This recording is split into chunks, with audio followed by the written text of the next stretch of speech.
Shalom and welcome to 2 Minutes of Torah. This year is entitled Daf Yomi Ketuvoth Tedvav Amud Aleph, called the Parish Meruba Parish.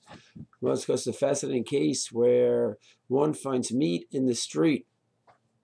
Let's assume that it's wrapped up, so it's not a sanitary question, just a halachic question regarding its Kashruth. So the Gemara says that if most of the stores in the neighborhood, let's say there's 10 stores, 9 out of 10 are kosher, and now this meat that's here, we assume that it's from one of the 9 of the kosher butchers.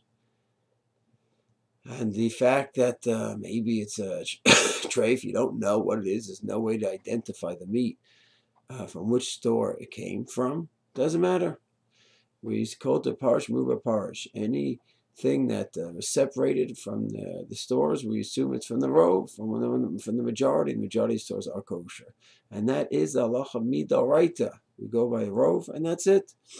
The Rabbanan made a separate takana, basa shelit alei min ayin. That if you have basa that was not in your sight and you don't know what happened, maybe it was switched. So there, they said, without having that kind of pikuach, we assume the meat is problematic. That's an Isat Rabbanan. So there, for in our case, you find meat outside, you don't know where it's from. If the majority of the stores are kosher, midoraita, the meat is kosher. And midrabanan, we ask because of basa shenis alim min ayin. Basa shenis ayin is a very serious topic. It applies in many, many places. Even theoretically, could apply in meat in one's home, with other people walk in and walk out. And it may apply there as well. We'll discuss that in a later topic. So a person might say, the meat is outside. I don't know where it's from. It could be from any of those stores. So true statistics are on my side.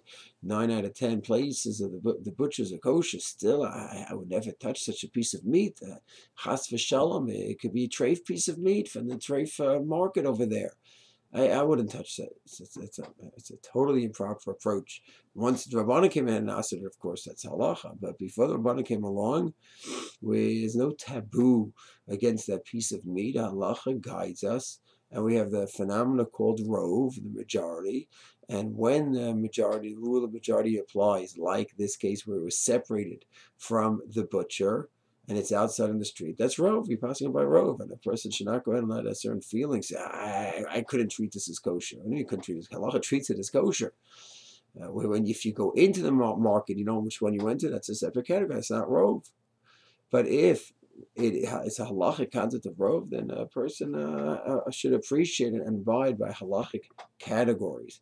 And so here as well. So just in some midoraita, we say rove once the meat was separated and you found it already separated. That's rove, midoraita. The Rabbanan came along and says, no, it has to be proper pikuach.